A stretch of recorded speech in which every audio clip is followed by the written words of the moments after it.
સુરતના અડાજણમાં પોલીસે 5.8 ગ્રામ મેફેડ્રોન સાથે 2 આરોપીઓને ઝડપી પાડ્યા છે. પોલીસે રૂપિયા 1.12 લાખનો મુદ્દામાલ કબજે કરી એનડીપીએસ હેઠળ કાર્યવાહી હાથ ધરી. સુરતના અડાજણ પોલીસ દ્વારા મેફેડ્રોન ડ્રગ્સના જથ્થા સાથે 2 ઈસમોને ઝડપી પાડવામાં આવ્યા. ભુલાભાઈ પાર્ક સોસાયટી નજીક રિક્ષામાં ડ્રગ્સના વેચાણ માટે આવેલા બંને ઈસમોને પોલીસે ઝડપી પાડ્યા હતા.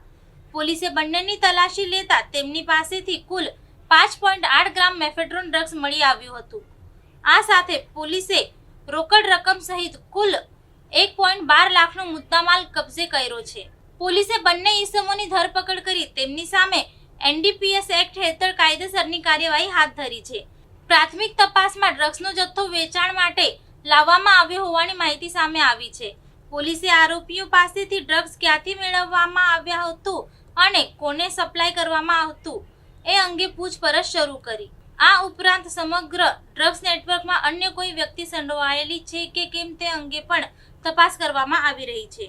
કેસમાં સંડોવાયેલા વધુ એક આરોપીને પોલીસે વોન્ટેડ જાહેર કર્યો છે. હાલ અડાજણ પોલીસ દ્વારા સમગ્ર મામલે વધુ તપાસ હાથ ધરી ડ્રગ્સના સ્ત્રોત અને સપ્લાય ચેઇન અંગે માહિતી મેળવવામાં આવી રહી છે.